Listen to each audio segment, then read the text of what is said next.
Hi, I'm Amy Karanik. I'm a Sculpey brand ambassador, and I'm in the Sculpey Design Studio today talking about jewelry. Jewelry making is one of the most popular ways that people like to use oven-baked polymer clay. And we field questions all the time about how to take your polymer clay pieces and turn them into finished jewelry. We created this video with tips and techniques to show you the best ways to change your oven-baked clay pieces into the jewelry of your dreams. First, let's take a look at how to cut out flat pieces for jewelry construction out of slabs of clay. So in front of me here I've got a little terrazzo slab, I've got a mokumegane, another terrazzo slab. These are really popular and fun to do. So one of the ways that you can cut out shapes is with these great jewelry design templates. So you get several of these in the pack, and all you have to do is carefully punch these little shapes out. You want to preserve the piece that you took out because that will serve as your, I call this one the positive shape, and I refer to this one as the negative shape. And you can use either shape to cut out around as a jewelry template, and I'll show you both ways to do it. So if you're using the positive shape like this, what I like to do, and let's pretend that this is a curved edge, or I'll just turn it this way so it has a curved edge at the bottom. Since I'm doing a piece that has a naturally straight edge across the bottom, I would cut a straight edge in my clay, and then I would line up the positive shape right to the edge of that straight edge that I just made. In this case, because the side of the template even has a straight edge, I'm just going to go ahead and put that right in the corner of the clay.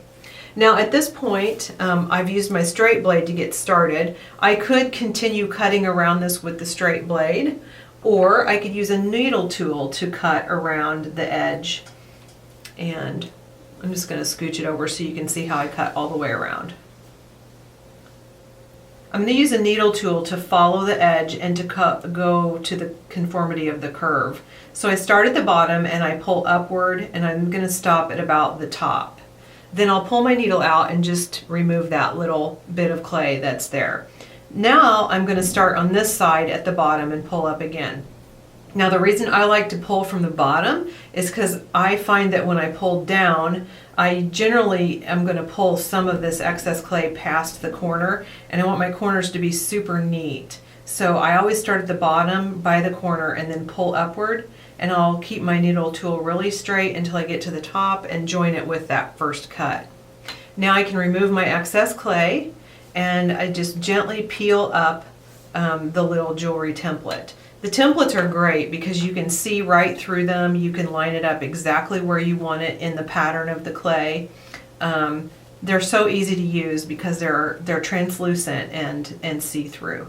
Then I would always go back and finger buff the edges to make sure I have a nice finished edge that doesn't have like a cut look to it. Okay, next I want to show you how to do the negative space. And for this piece, I'm going to turn it around because I want those curves up there to follow the curve of this piece. So I'm just going to line it up here and see how it fits. I'm going to make a couple little marks right here and here in the corners. And the reason I'm doing that is so that I can cut a straight edge in the clay and make sure that the arches up here line up with the arch in the template. So I'm just going to cut a straight edge to start with, and then I'll position my tool right on top, making sure I like the positioning of it. And then I'll use my needle tool again to follow the curve in the template. So there's no right way to use these templates. You can use the negative or the positive. It just kind of depends on how you prefer to work, and just put them to work for you in your jewelry construction. So I pulled the template away, and now I'll take away the excess clay, and then I'll go back and finger buff the edges like so, just to make a really nice, neat edge. For the final one, I want to show you how to get really nice, neat edges by using one of our cutters. So I have some kitchen wrap here, and just tear some off the roll, and then what you want to do is apply it to the surface of the clay, and you want to burnish it down as smoothly as you can with your fingertips so that there's no wrinkles on the surface of the clay. Okay, then you can line up your cutter however you want it and push really hard all the way down through to your work surface, cutting right through the wrap and right through the clay. Then carefully grab the wrap and peel that back. Now I've got just a little bit of wrap remaining on the inside of the clay, so I'll just grab it and peel that off as well. Set that aside. Then just pull your excess away. Now that makes a beautiful beveled edge on the top, and then I'll just make sure that my bottom has a really nice edge as well. Okay, next I want to show you how to poke holes and use a couple different tools for poking holes in these items. So obviously the needle tool is a really great tool for poking holes. Just hold your needle tool straight up and down, and this is going to create a super tiny hole. I always go through one way, make sure the tool goes all the way through, then I'll pull the tool out and flip the piece over and go back through the other way. And when you go back through the other way, it kind of grabs that excess little rim of clay and pulls it back inside the hole. You just want to create a hole that's large enough for your construction later, if you're going to use jump rings or what have you. You just want to make sure that you're creating holes that are large enough and that will accommodate your construction. I also like to use the blunt point tool, and so I'll hold it straight up and down and poke it down through the clay till I hit the work surface. Then pull this up and do the exact same thing. Push back through the same hole with the tool, and I'm using a drilling motion because that's a lot gentler than just poking through. And here again, it grabs that little rim of excess clay and pulls it back to the inside. So there's a couple different sizes of holes that's easy to see. The third way that I like to poke holes is using the 2mm ball tool. And so what you can do is just hold the tool straight up and down and punch it through until you hit the work surface, and then pull it gently out. Let me flip this over, and you can see on the back it creates just the tiniest little tip of the ball divot, and you just go right back in that space and punch that back through, and that helps that excess clay to get tucked back into the hole. So that also creates a super nice, neat hole. And like I said before, you just need to make sure that your holes are the right size for the findings that you're going to use later. Now what I have here is a rather shiny baking pan. So if you don't want the backs of your pieces to pick up that shine, what you can do is bake on an index card and just position the pieces on top like so, so that for some reason oven baked clays, they will pick up the shine of the pan, and it might make an odd spot on the back, especially on a piece like this, which is actually reversible. Both of these are reversible because they're pretty on both sides. You don't want to have an odd spot shining on the back of your piece. So an index card, or some people like to use a deli wrap. These are small and economical, and you can buy them in boxes. You could also use that as a barrier between the clay and the baking sheet. Now another way to add a little more detail and dimension to your pieces is to bake them on the hollow bead maker. And the way you might do that is just to cut out the design that you want and then just gently form it to one of the domes on the hollow bead maker. And that can give you just a really pretty extra dimension of detail that might look well for earrings or for a pendant piece. Then that goes right in the oven with the piece on it, and when it comes out of the oven, you can just gently pop that off the hollow bead maker with your fingernail. Here's a useful tip for creating beads that are all exactly the same size. Let's say you want to produce a necklace or a bracelet with really uniform size beads. This is a way that you can do it. So I have this little slab of terrazzo colors sheeted through the clay conditioning machine on the thickest setting. And it's important that this sheet be really level because we're wanting to generate the same volume of clay over and over. Then what you do is pick out one cutter, and it doesn't even have to be round, it just needs to be the same cutter, and you would cut this volume of clay over and over through the sheet. So basically what we've done is enabled ourselves to make each of these circles be exactly the same volume of clay. Then what I can do is wad these up and roll them in the palms of my hands until they're perfect circles.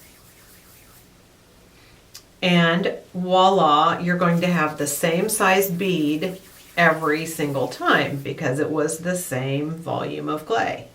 All right, you could go on and on forever with that, but now let me show you how to pierce round beads. So for example, to pierce a round bead, I just hold it between my thumb and forefinger, and this is for unbaked clay, obviously. And then I'll take my needle tool, and I need to turn it toward myself, and with a drilling motion, I would push through the bead.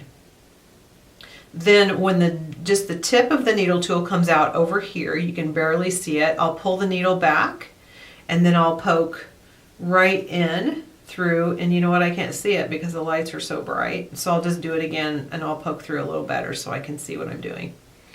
Once that is poked through, then you go right through that little hole that you just poked out and go back through it aiming at your original hole, and that creates a really nice uniform hole. Now what you can do for baking is position these on your bead baking rack.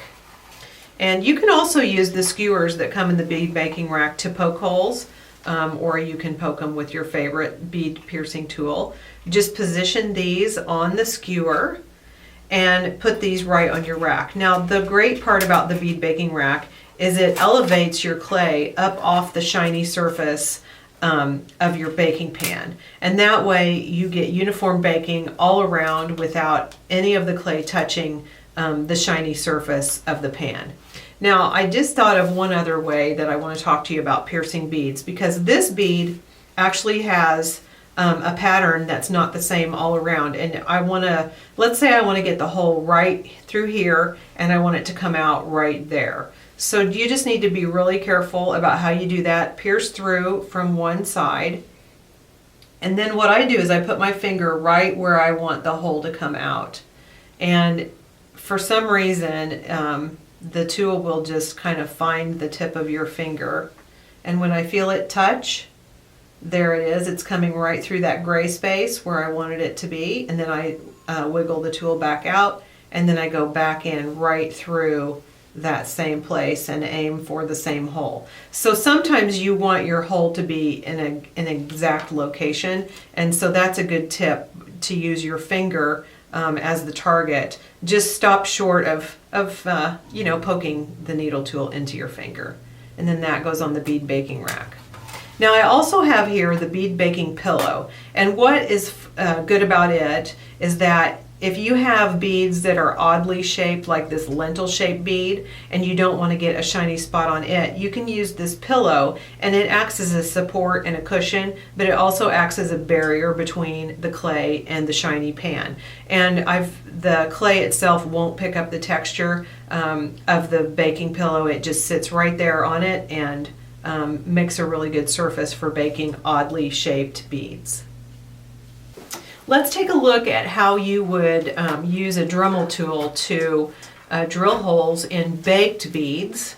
A lot of people like to do it that way because they feel like they have more control over the hole size and whether or not the clay compresses or is deformed. So a lot of people like to use a commercial or like a woodworking tool such as a Dremel Moto tool to drill holes.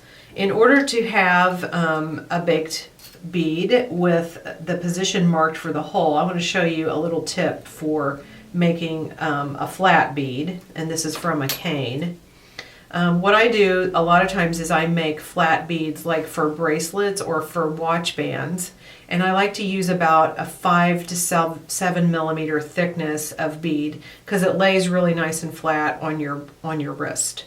So if I wanted to prepare some flat beads like this, I might go ahead and mark it with one of my tools to show where I want the hole to be.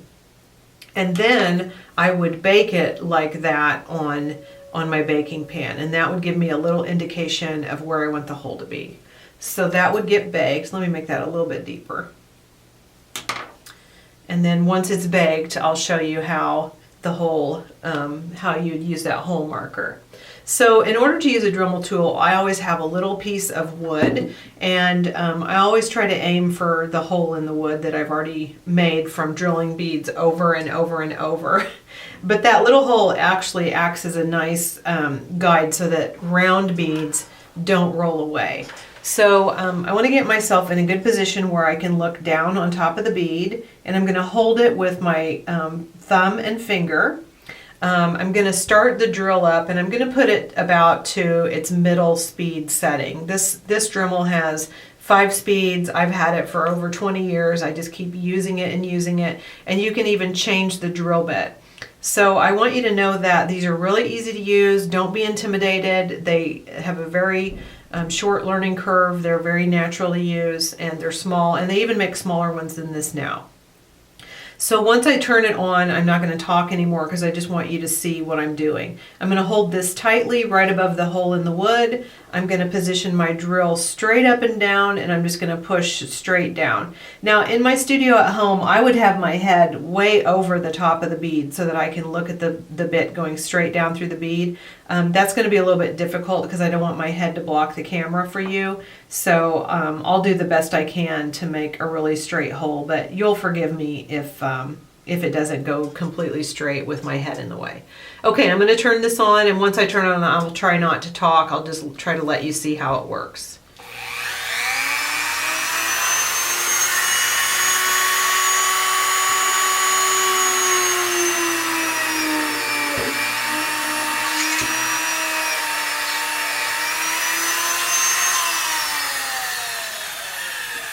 Now in my studio at home, I kind of have this positioned in a big pan so that that pan catches all these little shavings and they don't just fly everywhere, and it makes it a lot easier for them to clean up. So there's a perfectly round hole, and this is in a baked bead. Now next, let me show you how to drill a hole in a flat bead, where this one already has that little mark that I talked about earlier. That was the little register mark that we put in this raw bead. And so I have that here, and I'm just going to turn my drill on. What's different about these is you just want to hold them perfectly straight up and down and make sure that you're aiming for your little register mark. So I'll do that as soon as I get the drill going.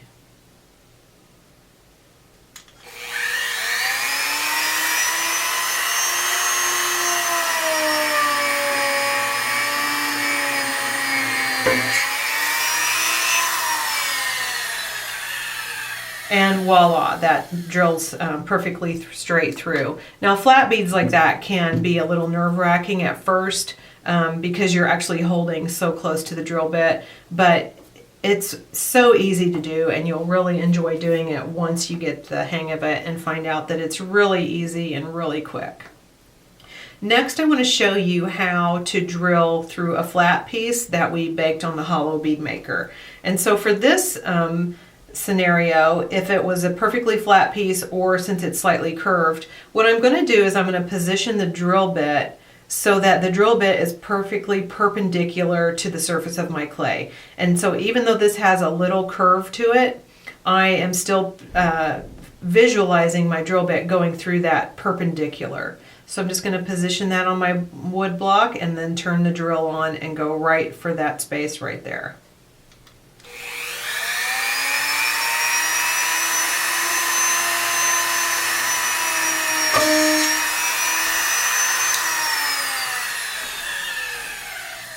And there you go.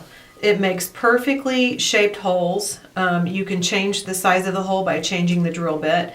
And also it gives you the ability to drill holes in baked clay where the clay is never compressed, it's never deformed through body heat or through the pressure of drilling through. And a lot of artists enjoy using a Dremel tool in that way. Next, let's take a look at how to insert head pins and eye pins into raw clay. So that you can prepare the clay ahead of time for construction after it's baked. So this is a ball bead, and I have here a head pin. Now a head pin just has a little head on the top. And what you can do with these is you can insert these in raw clay. You don't even need to drill a hole. You can just, or pierce a hole, you can use the head pin itself as to make the hole. And you just want to push that all the way through. And if you want, you can submerge that little head slightly in. But what that does is it bakes into the circular or ball bead, and then later, after it's baked, you can turn this down to create your own eye in the pin, and this will never come out. So let me show you how to make your own eye. This is a baked bead with the head pin already submerged inside. And the first thing you want to do, you can see that this head pin is way too long. So you want to take a pair of wire cutters and trim this back. And generally speaking, I trim at least a ½ inch, maybe more like 3/4 of an inch from my wire cutter to the top of the bead. And this is just a feel that I've come up with the right length over time. And then what I like to do is use this style of a plier. So this is a round nose plier, but it has 3 different dimensions for making the round eye. And then this side of the plier has a curved surface that fits right up next to. This is another example of round nose pliers, and to adjust the size of the eye that you're creating, like the tip is skinnier than the base, and so you could move up and down the tip of the pliers to create a different size hole. But I kind of like to use this one. They're not tapered. If I want to make a small eye, I just use the smallest piece.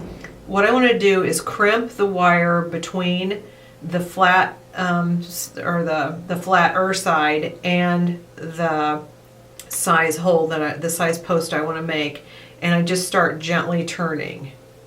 Then once I have already got that started turning, I just keep turning until I have a full loop made, and then I keep turning until I'm all the way down to the top of the bead. And that just creates a super neat eye. This is how to make a custom eye, and it won't ever come out because the head pin is already inside the bead. It was baked in there. And this makes a really secure connection. So from this point, you can either you can use jump rings, or you can use whatever you want to assemble that for a bobbly type dangle.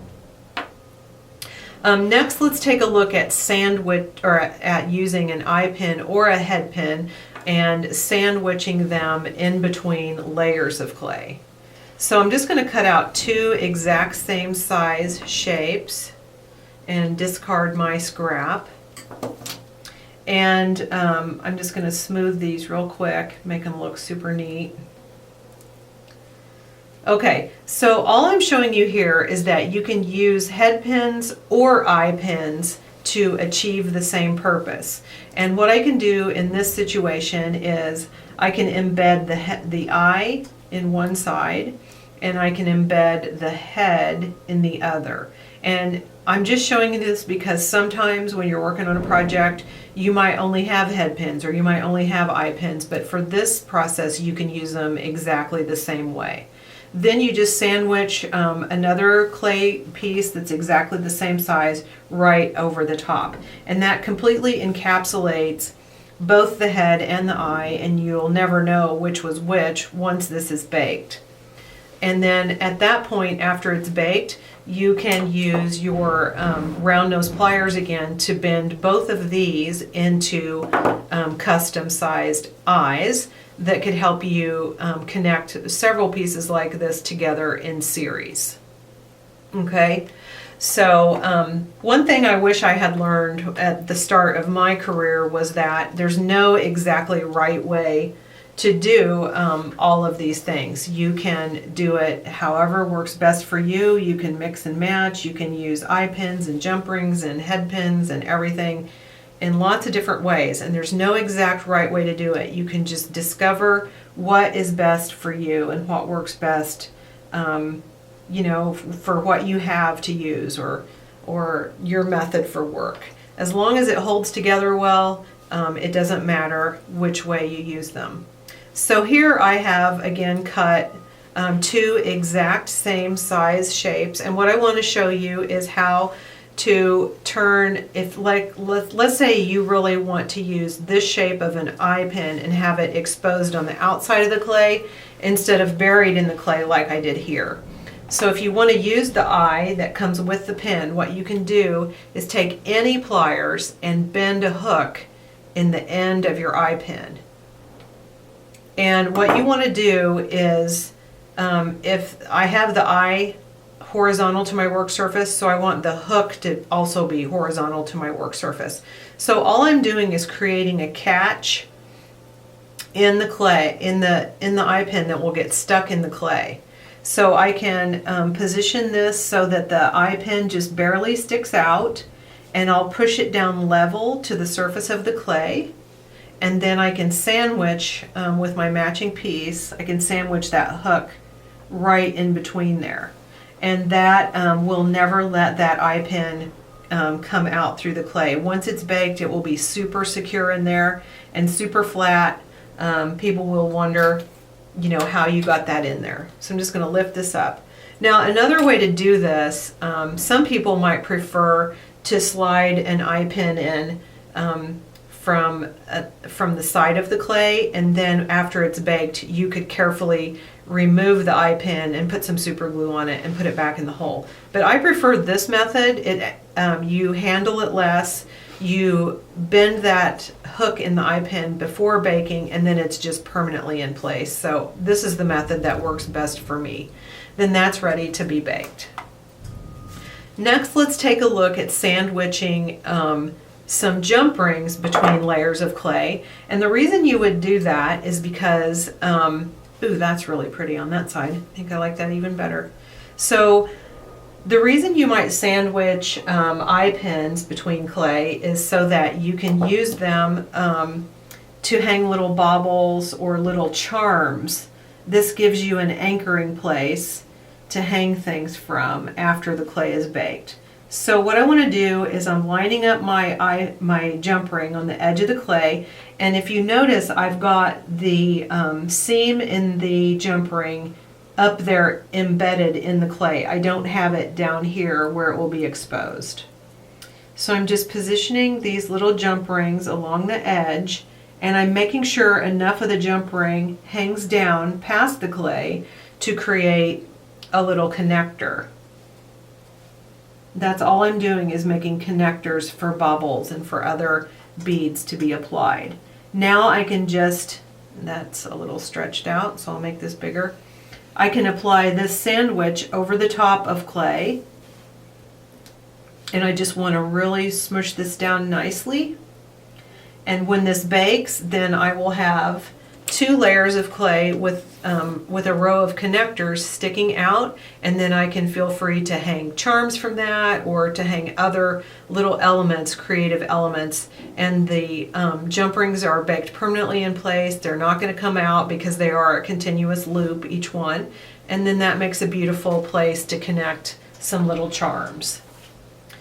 Okay, some artists like to embed even their ear posts. So what I have here is 2 slices from a cane, and the front slice is a little bit thicker, and I didn't even need to turn that over because it's obviously the same. What you can do is just kind of embed that very carefully in the back of what would be the ear post, and then you can take your thinner slice, and I'm going to try to line this up so that my petals look like they match from front to back.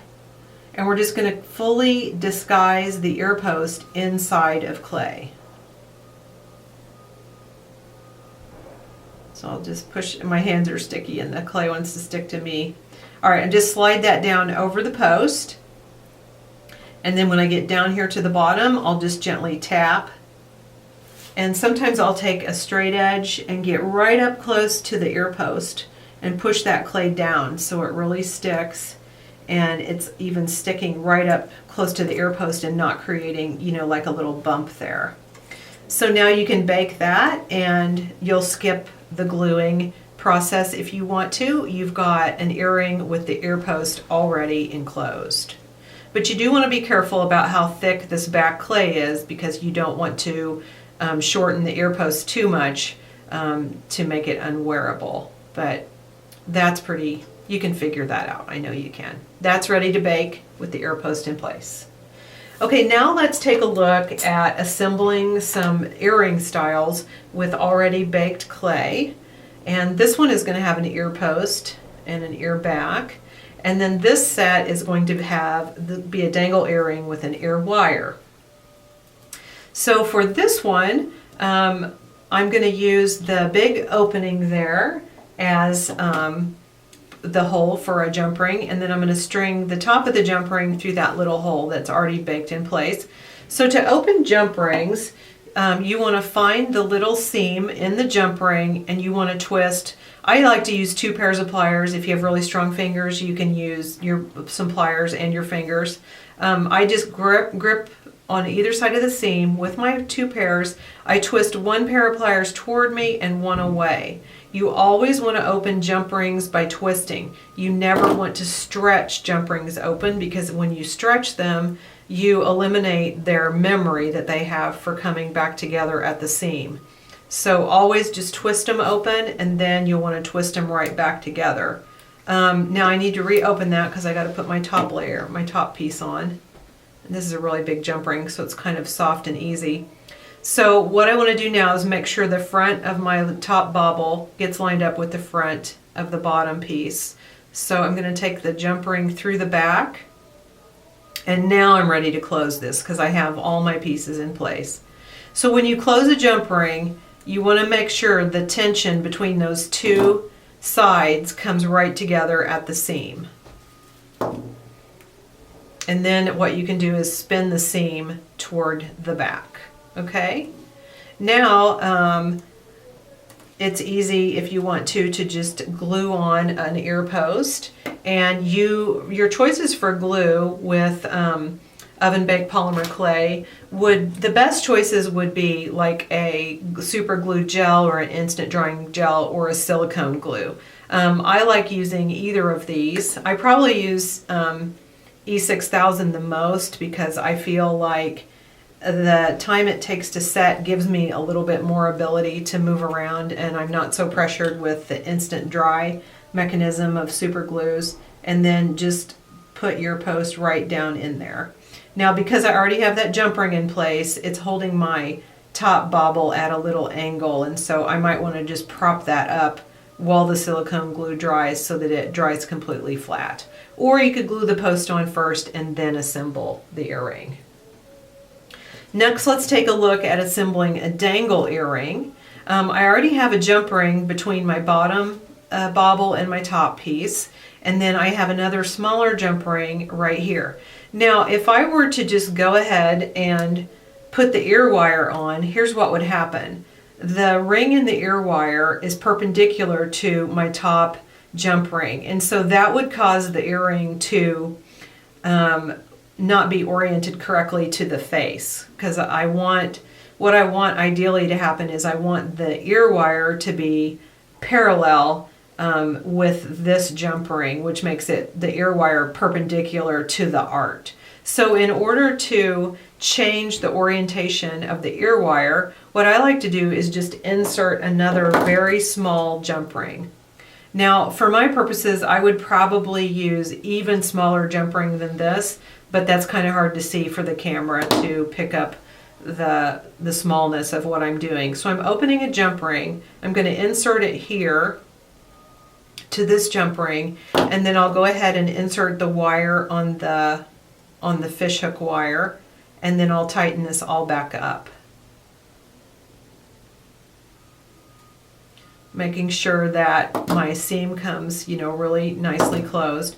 And so now what I have is my ear wire itself is perfectly oriented to the artwork of the earring, where the ear wire is actually perpendicular to the art. And then I have the jump ring that is making it change direction so that it lays perfectly flat. So that's the way I like to do it. There's other ways that people use to orient their ear wires, but I think that works well for me.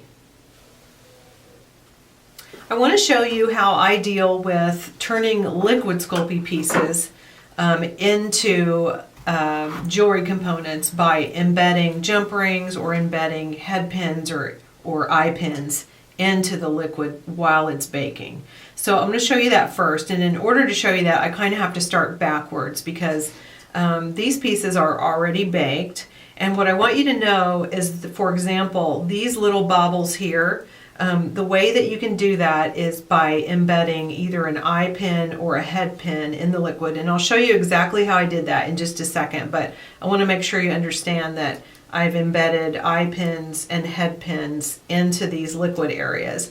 And in this case, I embedded a jump ring. And so I'm going to take these out, and then I'm going to show you exactly how I did that. So I'll just flex the mold, and this turns little bitty pieces like this into really cool charms. So in this case, the eye pin or the head pin kind of sunk down into the liquid, and you can't even tell that it's in there, making a totally finished piece. In this case, the jump ring is pushing out through the top, but it's still visible on the back. And so the way that I would take care of that is I would just make like a decorative piece to go on the back of this in a coordinating clay color. So let me just roll this out flat, and then we'll sandwich that inside with some clay. So let me just pick out a cutter that would make a nice shape that might, be logical on the back of this feather. And what I would do is just sandwich this eye pin here with this decorative, element. And baked liquid Sculpey really likes to stick to raw primo or raw souffle. It likes to stick to other solid pieces of clay. And so all I have to do now is put that back in the oven and rebake it, and that would permanently secure that jump ring right in there, and that makes a nice connector for an ear wire or for a charm element when creating like a necklace or a bracelet. So let me set that aside, and I'll just show you how I did that and also how I did these. I have a little bit of liquid Sculpey here, and it's already mixed. So what I want to do is just fill the well with the liquid, and I'll give it a tap so that it spreads out. You want to make sure you're filling the well all the way to level. And so just to speed things along, I'm just going to go ahead and spread this a bit with one of my tools.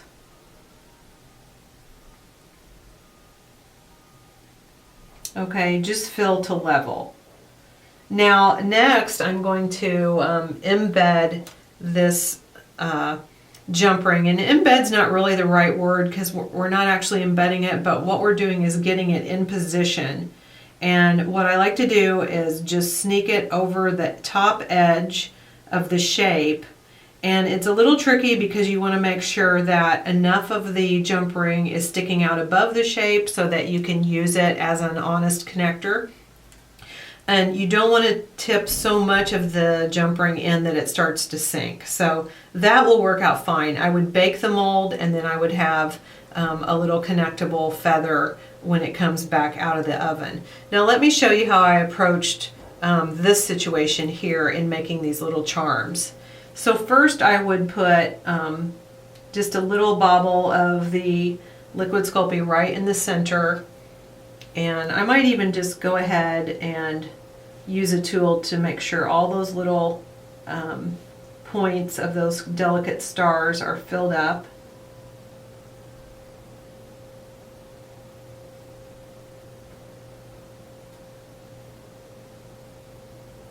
Okay, and it's a little bit below level, so I'm just going to give it one more drop of liquid, because I want that to be really level so that my pen doesn't fall down into the liquid. Next, I would take either a head pin or an eye pin, and I would just put it right in the liquid, but making sure most of the pen is going out here and is supported by the mold. And I still feel like it's not quite level, so I'll just put a little bit more liquid.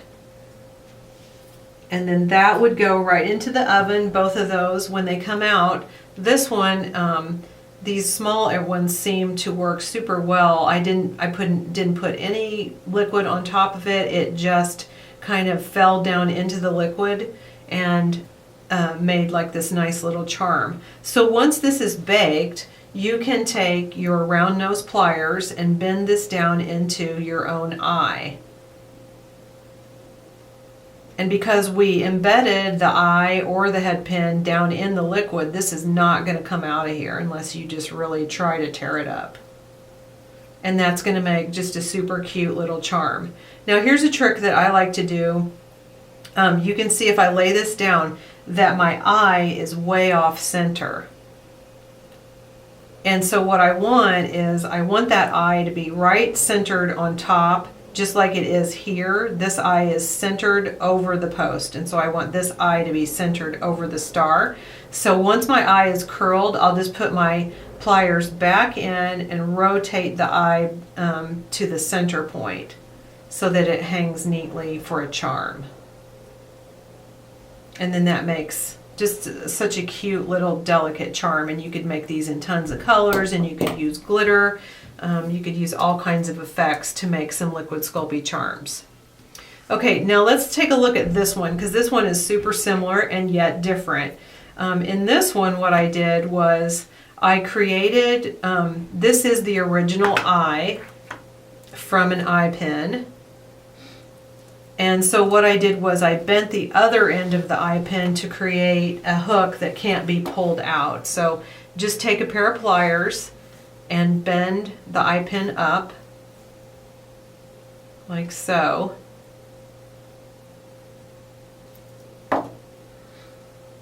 And I want to make sure that that is laying flat.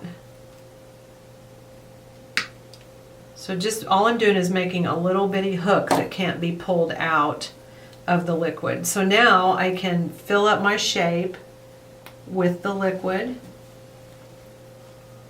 And I'll go ahead and spread it a bit, just so that you don't have to watch me tap it all into place. I'll just go ahead and spread it.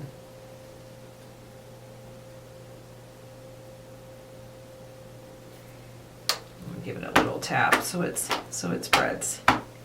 And then what you can do is just decide which of those points is going to be, like in this orientation, this really long point would be the top, and it would kind of be hanging upside down. So if I want to make a series of these and have them like at different orientations, what I can do is put the hook in here in a different way. Make sure the hook end that you bent is down in the liquid, and that the eye of the pin is just barely sticking out. And then I'm going to go ahead and backfill because this isn't quite level. And it's important that it will be level. Now that will spread out and level itself, but what I want you to see is how you can orient that eye so that it's super close to the shape that you're molding, and then that creates automatically a little charm. And we can go ahead and spread some of this liquid up over to cover the eye pin so that that's not visible. So that's just a really super quick way to use liquids and how to attach connectors so that when it comes out of the mold, it's ready to be assembled. Now, one last thing I want to show you is how to poke holes in liquid Sculpey and then use that for your connector for a jump ring. And I forgot to get a jump ring out here, so I'll just grab one. So what I like to do is I use like a little block of wood or something, and I just position the piece that I want to put a hole in right there on the block of wood, and then I can take my needle tool and just pierce it right through. Now the liquid Sculpey pierces super easily, and you can see there how easily it pierces. So you can pierce things from side to side, or if you wanted to, you could pierce a piece right through the middle, or I could pierce right through the middle of this, or I could pierce, you know, this way. It just depends on how you want your piece to look. That pierces super easily, but when I pull the tool out, the liquid Sculpey actually kind of has this tendency to want to heal itself. And so when I pull my needle tool back out, the hole is going to want to kind of close up. So I always want to have my jump ring ready to go. And sometimes I have to pierce it more than once. Now you could also use a Dremel tool and you could drill a hole right through the liquid Sculpey. But not everyone has the Dremel or wants to use one. So that time I got it on the first try. I was able to pierce right through. I had my jump ring all open and ready to go, and then I could just attach it like so right through a hole. And I find that the liquid Sculpey elements I've made like this are quite strong. I haven't had any trouble with them breaking, and I've really enjoyed using these types of techniques to create little charms and little bits of liquid Sculpey pieces for my jewelry components.